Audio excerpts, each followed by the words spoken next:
ವೈದ್ಯರ ನಿರ್ಲಕ್ಷ್ಯಕ್ಕೆ ಅವಳಿ ಜವಳಿ ಮಕ್ಕಳು ಸಾವನ್ನಪ್ಪಿರುವಂತಹ ಆರೋಪ ಕೇಳಿಬರ್ತಾ ಇದೆ. 7 ವರ್ಷಗಳ ಬಳಿಕ ಮಕ್ಕಳಾದ ಖುಷಿಯಲ್ಲಿದ್ದಂತ ತಾಯಿಗೆ ಶಾಕ್ ಎದುರಾಗಿದೆ. ಹೊಸಪೇಟೆಯ ತಾಯಿ ಮತ್ತು ಮಕ್ಕಳ ಆಸ್ಪತ್ರೆಯಲ್ಲಿ ನಡೆದಿರುವಂತಹ ಘಟನೆ ಇದು.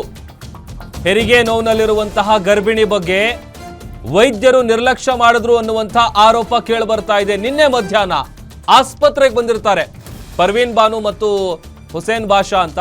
ರಾತ್ರಿ 8:30ವರೆಗೂ ಕೂಡ ಯಾವುದೇ ಡಾಕ್ಟರ್ಸ್ಗಳು ಬಂದು ನೋಡಿಲ್ಲ, ಚೆಕಪ್ ಮಾಡಿಲ್ಲ ಅನ್ನುವಂಥ ಆರೋಪ. ಕಾಟಾಚಾರಕ್ಕೆ ನರ್ಸ್ಗಳು ಬಂದು ನೋಡಿಬಿಟ್ಟು ಹೋದ್ರು.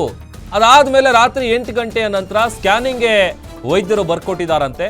ಹೆರಿಗೆಗೆ ಮುಂಚೆಯೇ ಒಂದು ಮಗು ಮೃತಪಟ್ಟಿದೆ. ಹೆರಿಗೆ ಆದ ನಂತರ ಕಪ್ಪು ಬಣ್ಣಕ್ಕೆ ತಿರುಗಿತ್ತು ಮತ್ತೊಂದು ಮಗು. ಬೇರೆ ಆಸ್ಪತ್ರೆಗೆ ಶಿಫ್ಟ್ ಮಾಡುವಾಗ ಆ ಮಗು ಕೂಡ ಸಾವನ್ನಪ್ಪಿದೆ. ಮಕ್ಕಳ ಮುಖ ನೋಡೋ ಭಾಗ್ಯವು ನನಗೆ ಸಿಗಲಿಲ್ಲ ಅಂತ ತಾಯಿ ಕಣ್ಣೀರು ಹಾಕಿದ್ದಾರೆ. ವೈದ್ಯರ ನಿರ್ಲಕ್ಷ್ಯದಿಂದಲೇ ಮಕ್ಕಳು ಸಾವನ್ನಪ್ಪಿದೆ ಅನ್ನುವಂತಹ ಆರೋಪವನ್ನ ದಂಪತಿಗಳು ಮಾಡ್ತಾ ಇದ್ದಾರೆ. ಪರ್ವೀನ್ ಬಾನು ನೊಂದಿರುವಂಥ ತಾಯಿ, ಹುಸೇನ್ ಬಾಷಾ ಮಗುವಿನ ತಂದೆ. ನಿನ್ನೆ ಆಸ್ಪತ್ರೆಗೆ ಹೋದಂಥ ಸಂದರ್ಭದಲ್ಲಿ ಯಾರೂ ಕೂಡ ಅವ್ರನ್ನ ಚೆಕ್ ಮಾಡಿಲ್ಲ. ಯಾಕಂತಂದರೆ ಕೇಳಿ ಹೆರಿಗೆ ನೋವು ಅಂತಂದರೆ ಅದು ಎಮರ್ಜೆನ್ಸಿ. ಬಟ್ ಭಾಳಷ್ಟು ಸಮಯ ವೆಯ್ಟ್ ಮಾಡಿದ್ದಾರೆ.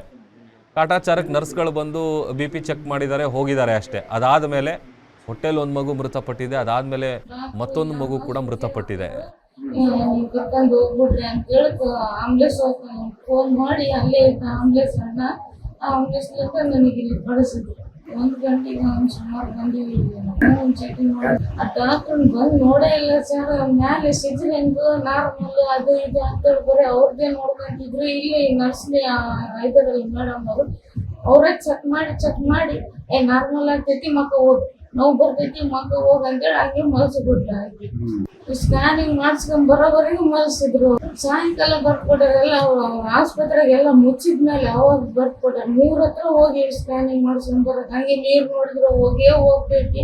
ಹಂಗೆ ಆಟೋದಾಗ ಕುಂತ್ಕೊಂಡು ಹೋಗಿ ಮಾಡಿಸ್ಕೊಂಡ್ಬಂದಿದ್ದೆ. ನಾನು ಇಲ್ಲೇ ಮುಖಂಡಿದ್ದೆ ಸರ್. ಅವ್ರ ಮೇಲೆ ತಗೊಂಡು ಹೋಗಿದ್ರು. ನಮ್ಮ ಅಮ್ಮನ ಹೆಂಡತಿನೂ ನಮ್ಮ ಅಪ್ಪಾಜಿನ ನಮ್ಮ ಯಾರೋ ಹೋಗಿದ್ರು.